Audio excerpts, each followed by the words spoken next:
Mentioned about the compulsory voting is wrong and it shouldn't perhaps happen. Why do you think so?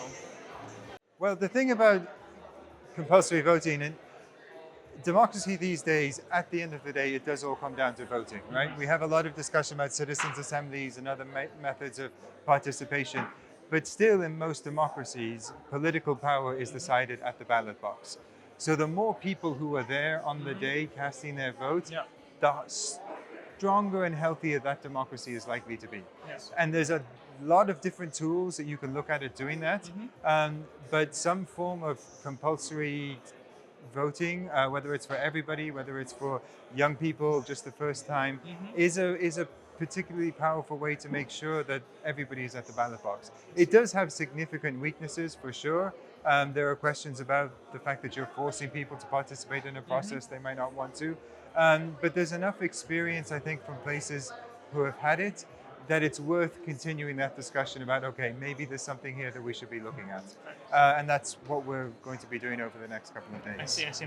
I have another question because originally I come from Afghanistan and I'm very interested because usually we as refugees and immigrants that we live in the countries that they're democratic, but we are not included in the process of being able to vote or anything. But however, we are being impacted with whatever outcome that might have. Yeah. I wonder the Kofi Annan Foundation if they are working with local governments or international governments to try to address this, or in general, what are your inputs on this? As a foundation, it's not an area of work for us, but it is, for me, it's also important. I'm Irish and I live in Switzerland.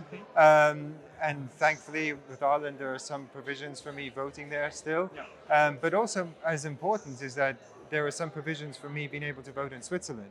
So for refugees and immigrants, for example, it's not just about having your voice in your home country, but also being able to have a voice in the community that you live in now. So it's a really important issue. And I know that there are some countries that do it much better than others, but it's not an area of work for us. I see. Last question. I wonder what's the Kofi Annan Foundation they're working at the moment? What are the significant works that they're trying to achieve, or the goals that they have at the moment?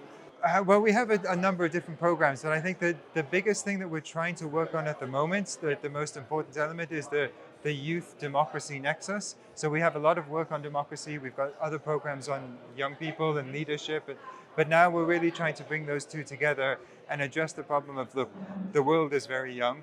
Demographically, there are a lot of countries where the average age is, well under 30. And these are also the same people who have such an important role to play in democracy, but maybe aren't at the moment. So we're working with young people across the world, a lot in sub-Saharan Africa, about engaging in political systems, participating in political systems, not only going to where politicians are, but also trying to get politicians to go to where young people are, and basically just make a healthier and more robust democracy. So, Amazing. Thank you so much for the work that you do. thank you very much.